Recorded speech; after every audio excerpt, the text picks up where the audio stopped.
ayat 4. Perekonomian nasional diselenggarakan berdasar atas demokrasi ekonomi dengan prinsip kebersamaan, efisiensi, berkeadilan. Jadi efisiensi ini perintah Undang-Undang Dasar.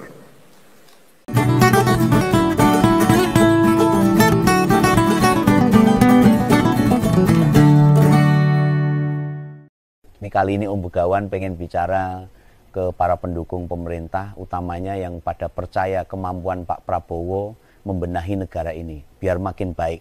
Kira-kira setelah mendengar pidatonya waktu sidang MPR kemarin, ada yang bisa menjelaskan enggak? Benang merah sambutannya itu perkara apa? Seriusan, bagi aku menyimak atau membaca pemberitaan atas penyampaian nota keuangan 2026, fokus negara ini tahun depan pada aspek apa, itu nggak jelas. Semua disampaikan, semua mau diurusi, semua mau diselesaikan. Dan itu jelas sesuatu yang terlalu bombastis. Ingat loh, Pak Prabowo itu bukan hangabehi, menangani semua hal. Dia juga bukan ART atau asisten rumah tangga, mengurus semua pekerjaan rumah tangga. Kalau cara mengelola negara tidak tertuju pada perkara utama, ya Indonesia akan begini-begini saja, bahkan bisa lebih buruk. Buktinya, dalam 10 bulan pemerintahannya, apa sih yang bisa kita nilai positif? Di beberapa konten ngompol sebelumnya, sempat tak puji keberhasilan swasembada beras. Apakah kemudian kebutuhan rakyat akan nasi teratasi? Dan sampai detik ini, stok beras nasional mencapai 4 juta ton. Benarkah itu sebuah keberhasilan? Lalu kenapa di pasar tradisional masih terjadi kelangkaan beras, ada kenaikan harga, hingga temuan Kementan tentang ketidaksesuaian kemasan dengan isi?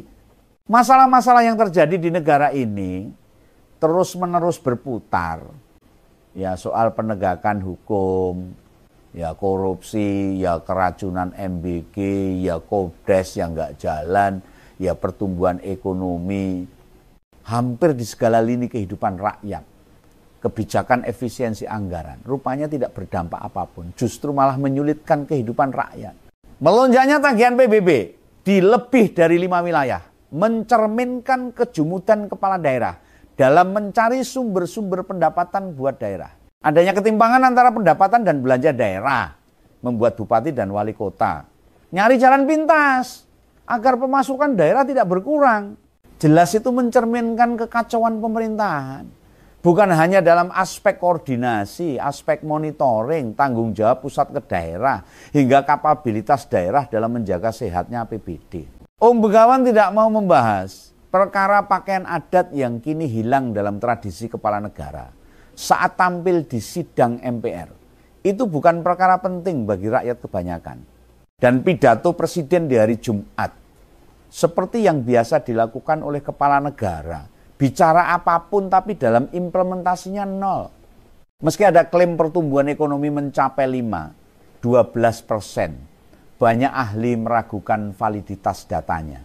Bagaimana bisa seorang pemimpin sok-sokan mendaku sedang menghemat anggaran, namun jumlah pembantu setingkat menteri hampir berjumlah 100 orang. Bukan itu saja, para wakil menteri pun hampir semua punya rangkap jabatan sebagai komisaris BUMN. Tragisnya, rakyat mencari kerja susah di berbagai daerah. Saat ada lowongan pekerjaan, pelamarnya membludak, bahkan tak jarang menimbulkan kericuan, pengangguran terbuka, atau usia produktif yang tidak bekerja. Bukan hanya lulusan sekolah menengah, kita akan dengan mudah menemukan anak-anak fresh graduate hingga stratas 2 tak memiliki penghasilan. Kini, data-data yang dirilis oleh institusi publik bukan hanya diragukan, namun tak dipercayai masyarakat. Bukan hanya data pertumbuhan ekonomi yang ditentang validitasnya, bahkan angka pengangguran pun diragukan objektivitasnya. Padahal kejujuran dalam menyajikan data itu sangat penting supaya para policy maker menentukan kebijakan tidak keliru. Sudah banyak pihak yang mengkritisi hal ini, Namun pemerintah seolah tak mau peduli dengan suara-suara masyarakatnya. Pidato berlama-lama di mimbar sidang, namun tak ada sesuatu yang manfaatnya benar-benar dirasakan oleh rakyat. Apa yang terlontar dari mulut kepala negara, begitu sampai di kepala rakyat, efeknya justru malah membebani pikiran, bukan malah mencerahkan. Contoh sederhana tentang makan bergizi gratis. Kepala negara menyampaikan target sasaran MBG mencapai 20 juta anak sekolah. Bila mau jujur, apakah program itu memberi dampak signifikan, langsung maupun tidak langsung bagi masyarakat?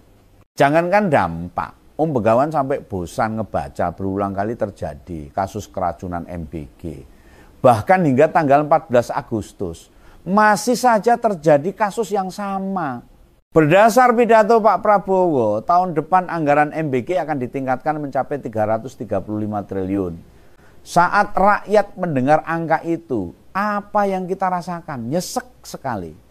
Kenapa?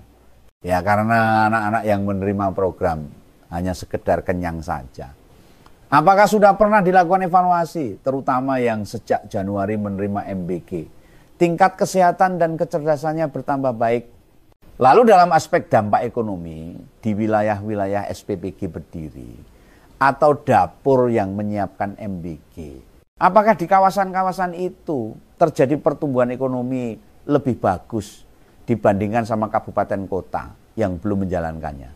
Tak jamin tidak akan ada yang bisa menjawabnya. Pertanyaan selanjutnya, buat para pekerja MBG, apakah beneran mereka sudah berubah kehidupan dan kesejahteraannya? Tidak ada yang pernah mendata juga. Itu baru MBG.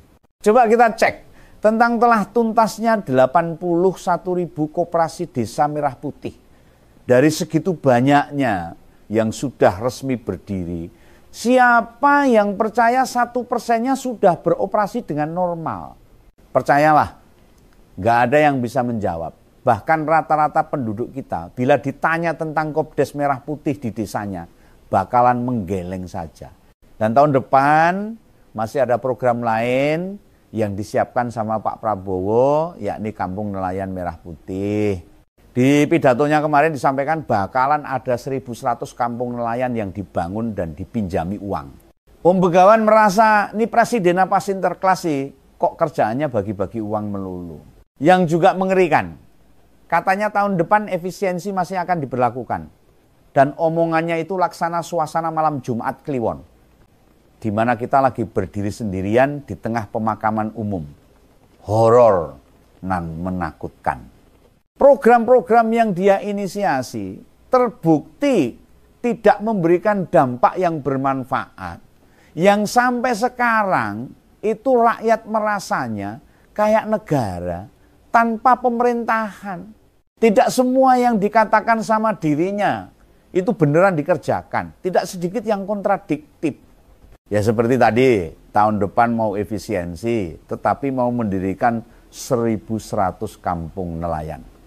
Apa coba kesesuaian antara topik satu dengan topik lainnya? Dana hasil efisiensi disetorkan ke Danantara, lalu apa yang pernah kita dengar dari manfaatnya Danantara buat rakyat? Tidak ada juga. Bahkan terbukti, salah satu direktur utama BUMN pilih mengundurkan diri. Dan rakyat tak jamin terkejut sama pernyataannya. Katanya alokasi anggaran Agrinas 0 rupiah. Nih kalau mau tak teruskan masih banyak lagi daftarnya. Masalahnya apakah nanti bila sudah tak paparkan akan ada perubahan? Tidak sama sekali. Dan sudah jadi rahasia umum, tidak ada satu orang pun yang berani kasih masukan ke Pak Prabowo. Orang tahu kalau dia karakternya memang sulit mendengar. Ada banyak hal yang bisa kita sodorkan buat memperlihatkan kalau Ketua Umum Gerindra itu memang bukan waktunya lagi jadi kepala negara. Sudah dululah, simak terus ngompol. Sekali lagi, merdeka, merdeka, merdeka, merdeka. Salam waras, salam ngompol, dadah.